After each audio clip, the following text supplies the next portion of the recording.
आखिर क्यों मक्का की इस बुढ़िया ने हुजूर पाक सल्लल्लाहु अलैहि वसल्लम का चेहरा मुबारक देखने से इनकार कर दिया था? बुढ़िया हर रोज हुजूर पर धूल क्यों उड़ाती थी? उस दौर की बुत परस्ती का आलम क्या था? क्यों वो बुढ़िया अपना शहर छोड़कर चली गई? और फिर कैसे अल्लाह के रसूल सल्लल्लाहु अलैहि वसल्लम ने उसी बुढ़िया की मदद की? यहाँ तक कि जब उस औरत ने उन्हीं की शिकायत उन्हीं से कर डाली तो क्या हुआ? उसकी नाराजगी की असल वजह जानकर आपके रोंगटे खड़े हो जाएंगे। यह वाकया वाकई अनोखा और दिलचस्प है, जो अपने अंदर उस जमाने के हर लम्हे को समेटे हुए है। अरब की वीरान वादियों में उस वक्त एक अजीब सा शोर उठ खड़ा हुआ था।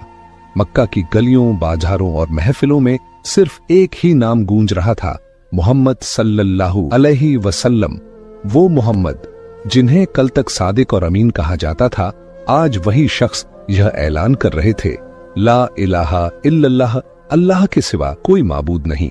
यह पैगाम सुनते ही जैसे सदियों पुरानी रस्मों और अंधे तस्सुब पर बिजली गिर गई।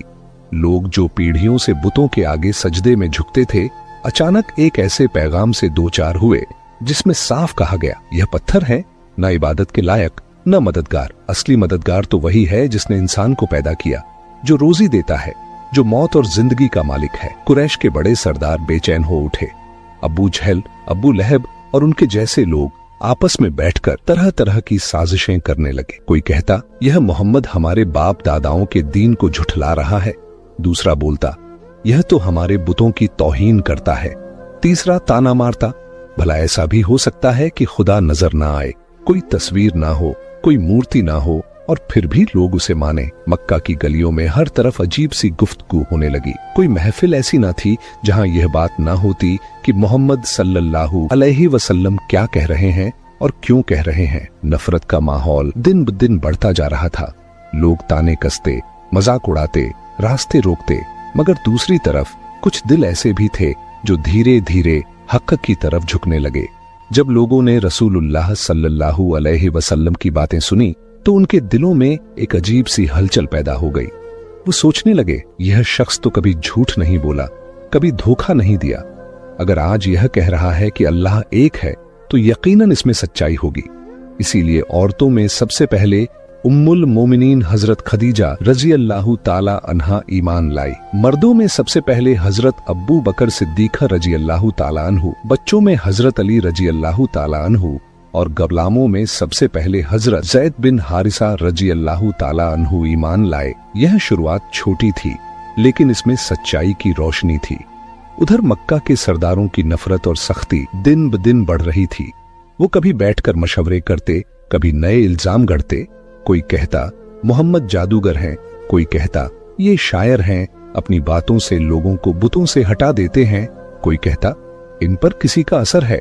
मगर जितनी कोशिशें वो करते, उतनी ही तेजी से हुजूर सल्लल्लाहु अलैहि वसल्लम का पैगाम लोगों के दिलों तक पहुंचता जाता। यह वो वक्त था जब इस्लाम की दावत एक तरफ नफरत और तानों की आग में जल रही थी और दूसरी तरफ हक़ की तलाश में भटकते दिलों को ठंडक और सुकून दे रही थी। मक्का का हर कोना इस आवाज से गूंज रहा था, ला इलाहा इल्लल्लाह। कुछ चेहरे गुस्से से लाल थे, कुछ हैरत में गुम थे और कुछ आंखों में आंसू लिए कह रहे थे, यही तो सच्चा दीन है।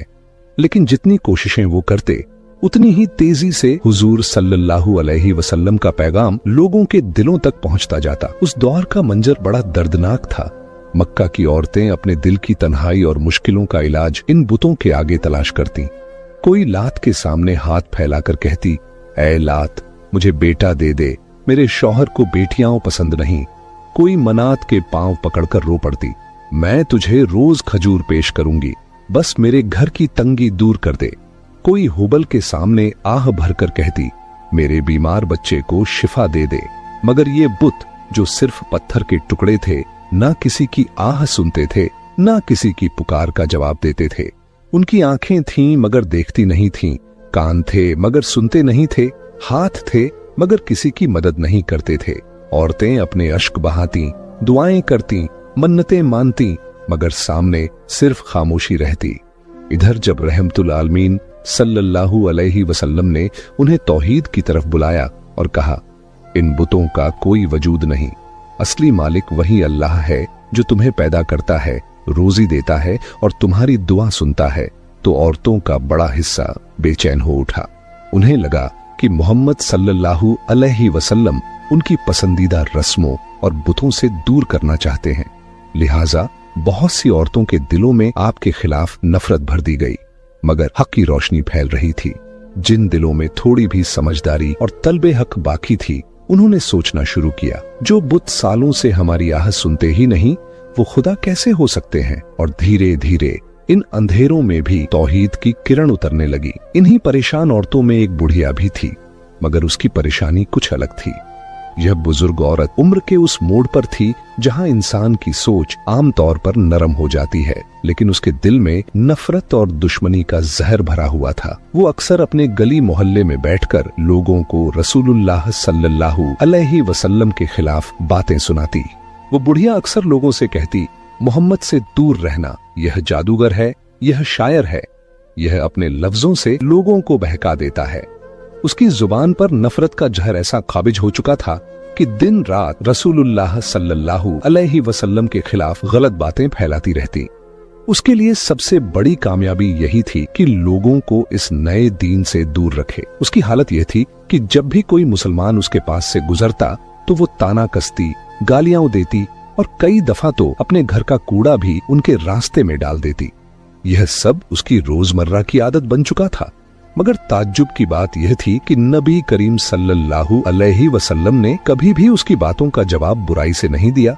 जब वो गाली देती तो आप खामोशी से गुजर जाते, जब वो कूड़ा डालती तो भी आप सब्र करते और सिर्फ इतना कहते, अल्लाह उसे हिदायत दे। बुढ़िया को लगता था कि वो रसूलुल्लाह सल्लल्लाहु अलैहि वसल्लम को तकलीफ देकर अपना मकसद पूरा कर रही है, लेकिन हकीकत यह थी कि उसकी इन हरकतों से प्यारे नबी का सब्र और हुस्न अखलाक और ज्यादा निखर कर सामने आता। मक्का के लोग भी जानते थे कि मोहम्मद सल्लल्लाहु अलैहि वसल्लम कभी झूठ नहीं बोलते, कभी किसी का नुकसान नहीं करते और हमेशा दूसरों की मदद के लिए तैयार रहते हैं। मगर तस्सुब और पुरानी अंधी रस्मों ने बहुत से लोगों की आंखों पर पर्दा डाल रखा था। वही पर्दा उस बुढ़िया की आंखों पर भी था। वो अक्सर अपने घर में बैठकर सोचती, क्या सचमुच मोहम्मद नबी हैं? नहीं, ऐसा नहीं हो सकता। लेकिन जब देखती कि उसके आसपास के लोग धीरे धीरे मुसलमान होते जा रहे हैं और अल्लाह की तौहीद का इकरार कर रहे हैं, तो उसका दिल बेचैन हो उठता। उसे हमेशा यह डर लगा रहता कि अगर मोहम्मद सल्लल्लाहु अलैहि वसल्लम का दीन मक्का में फैल गया तो उसका पुराना मजहब और रस्म और रिवाज सब मिट जाएगा। इसी खौफ की वजह से वो जितनी ताकत रखती उतनी कोशिश करती कि लोगों को नबी सल्लल्लाहु अलैहि वसल्लम से दूर रखे। लेकिन उसे क्या मालूम था कि जिस नाम से वो लोगों को डराती है, वही शख्स एक दिन उसके लिए रहमत और रहबरी बनने वाले हैं। उस वक्त मक्का मुअज्जमा की फिजा का मंजर बड़ा अजीब था। काबा शरीफ, वही मुकद्दस घर जिसे हजरत इब्राहिम अलैहिस्सलाम और हजरत इस्माइल अलैहिस्सलाम ने सिर्फ अल्लाह की इबादत के लिए बनाया था, मगर अब उसके चारों तरफ बुतों की भरमार हो चुकी थी। 360 से ज्यादा बुत वहां सजे हुए थे, कोई लकड़ी का, कोई पत्थर का, कोई सोने और चांदी का। लोग दूर दूर से आते, इन बुतों के सामने झुकते, हाथ फैलाते और अपनी परेशानियां सुनाते। औरतें अपने बच्चों का हाथ पकड़कर आती, किसी के गले में तावीज बंधा होता, कोई अपने बीमार बच्चे को गोद में उठाए आती, कोई आंखों से आंसू बहाती, पत्थर की मूर्ति के सामने गिड़गिड़ाती, मेरी बेटी की बीमारी दूर कर दे, कई दिन से दवा का असर नहीं हो रहा, तू बड़ा ताकतवर है, मेरी मदद कर। पास खड़ी दूसरी औरत झुक कर कहती, ऐ मनात, मेरे शौहर के कारोबार में बरकत डाल, रोजाना घाटा हो रहा है, बच्चों का पेट पालना मुश्किल हो गया है। मर्द भी अपनी परेशानियां इन्हीं बुतों के आगे बयान करते। एक आदमी जिसने अपनी ऊंटनी खो दी थी, रोता हुआ कह रहा था, ऐ हुबल, तू बड़ा कारसाज है, मेरी ऊंटनी ढूंढ दे वरना मैं बर्बाद हो जाऊंगा। यह सब लोग अपनी तकलीफें इन पत्थरों के सामने बयान कर रहे थे, लेकिन बुत खामोश खड़े थे। उनकी आंखें बनी थीं मगर देखती नहीं थीं, उनके कान तराशे गए थे मगर सुनते नहीं थे, उनके हाथ और पांव गढ़े गए थे मगर किसी काम के नहीं थे। मगर लोग अपने यकीन के धोखे और पुरखों की अंधी रस्मों में डूबे हुए थे। उन्हें लगता था यही उनके माबूद हैं, यही उनकी मुश्किलें हल करेंगे। इसी माहौल में जब रहमतुल आलमीन सल्लल्लाहु अलैहि वसल्लम वहां से गुजरे तो आपका दिल तड़प उठा। आपने देखा कि अल्लाह की सबसे अजीम मखलूक इंसान, जो अशरफुल मखलूकात है, वो इन बेजान पत्थरों के सामने सजदा कर रहा है। आपकी आंखों में रहमत भर आई। आप सल्लल्लाहु अलैहि वसल्लम ने अपनी बुलंद मगर नरम आवाज में लोगों को पुकारा और फरमाया, ऐ लोगो, मैं तुम्हें उस अल्लाह की तरफ बुलाता हूँ जो जिंदा है और हमेशा रहेगा। ये पत्थर तुम्हें न फायदा पहुंचा सकते हैं न नुकसान। क्या तुम उस चीज को अपना खुदा बनाते हो जिसे तुमने अपने ही हाथों से तराशा है? भीड़ एकदम ठहर सी गई। लोगों ने आपकी तरफ देखा, कुछ हैरत में डूबे हुए, कुछ गुस्से से लाल, लेकिन आपका लहजा इतना पुरसुकून था कि बहुत से लोग चुपचाप सुनने लगे। आपने कुरान की आयतें सुनाई। हमने हर उम्मत में एक रसूल भेजा कि अल्लाह की इबादत करो। फिर आपने फरमाया, तुम्हारा रब वही है जिसने तुम्हें पैदा किया, वही तुम्हें रोजी देता है, वही तुम्हें जिंदगी और मौत देता है। जब तुम बीमार पड़ते हो, शिफा वही देता है।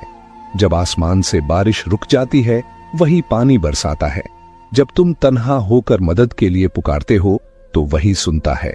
तो क्या तुम इन पत्थरों से उम्मीद रखते हो और अपने असल खालिक को भूल जाते हो? भीड़ में से एक आदमी गुस्ताखी करते हुए बोला, मोहम्मद, क्या तुम हमें अपने बाप दादाओं का दीन छोड़ने को कहते हो? ये बुत तो हमारी सदियों की विरासत है, इन्हीं ने हमें बचाया है। एक और औरत गुस्से में बोली, ये बुत हमारी हिफाजत करते आए हैं, हम इन्हें कैसे छोड़ दें? मगर कुछ सादा दिल लोग जब आपकी बातें सुनते तो उनके दिल कांप उठते। उन्हें महसूस होता कि ये अल्फाज